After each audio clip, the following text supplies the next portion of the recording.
오늘은 재개발, 소액투자의 대명사인 무허가 건물, 속칭 뚜껑에 대해 살펴보겠습니다. 먼저 무허가 건물의 전반적인 사항과 신림 재개발의 무허가 건물에 대해 설명드리겠습니다. 무허가 건물은 기존 무허가 건물, 특정 무허가 건물, 신발생 무허가 건물로 나뉩니다. 2010년 7월 15일 조례 개정으로 기존 무허가 건물과 특정 무허가 건물로 구분되었고 2011년 5월 26일 개정으로 다시 특정 무허가 건물과 신발생 무허가 건물로 나뉘게 되었습니다. 기존 무허가 건축물은 서울시 도시정비법 조례의 내용을 참고하시길 바라며 특정 무허가 건축물은 1989년 1월 24일 당시의 무허가 건축물을 의미하고 기타는 신발생 무허가 건물로 간주됩니다. 특정 무허가 건물은 2010년 7월 15일 이후 최초로 기본계획을 수립하고 2011년 5월 26일 이후 재정비 촉진계획 공람 공고한 조합의 정관에 따라 분양 자격 여부가 결정됩니다. 따라서 각별한 주의가 필요합니다. 신림, 재개발 1구역의 경우 조합 정관에는 무허가 건축물 소유자의 조합원 자격 여부가 다음과 같이 명시되어 있습니다.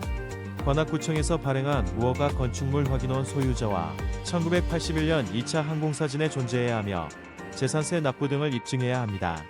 또한 1982년 4월 8일 이전에 85제곱미터 이하 주거용으로 존재해야 하며 이를 입증해야 합니다. 무허가 건축물 확인원 존재 여부와 주거용 사용 여부가 중요한 요소입니다.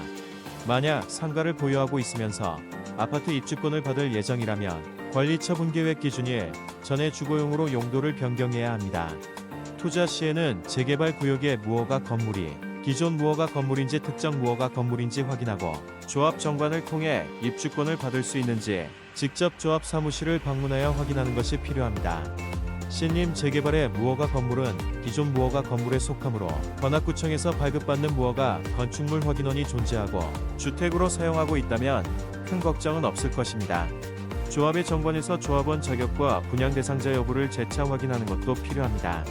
부동산 거래 시 알아야 할 사항은 다음과 같습니다. 무허가 건물, 즉 뚜껑은 취득 시 주택이 아닌 기타 가설 건축물로 신고되므로 다주택자는 취득세 중과를 피할 수 있습니다. 그러나 무주택자에게는 불리할 수 있습니다. 취득세율이 4.6%로 주택 취득세율보다 높기 때문입니다.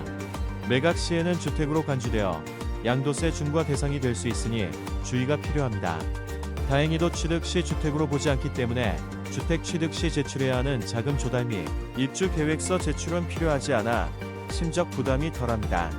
매매 후 소유권 이전은 부동산 실거래 필증과 매도용 서류를 지참하여 구청 주택과를 통해 진행하면 그 자리에서 무허가 건축물 확인원의 소유권 이전을 확인할 수 있습니다. 무허가 건축물은 국공유지 위에 존재하는 경우가 많습니다. 국공유지 관리는 한국자산관리공사에서 주관하며 사용자에게는 연 2에서 5%의 점유 사용료를 1년 단위로 선납해야 합니다.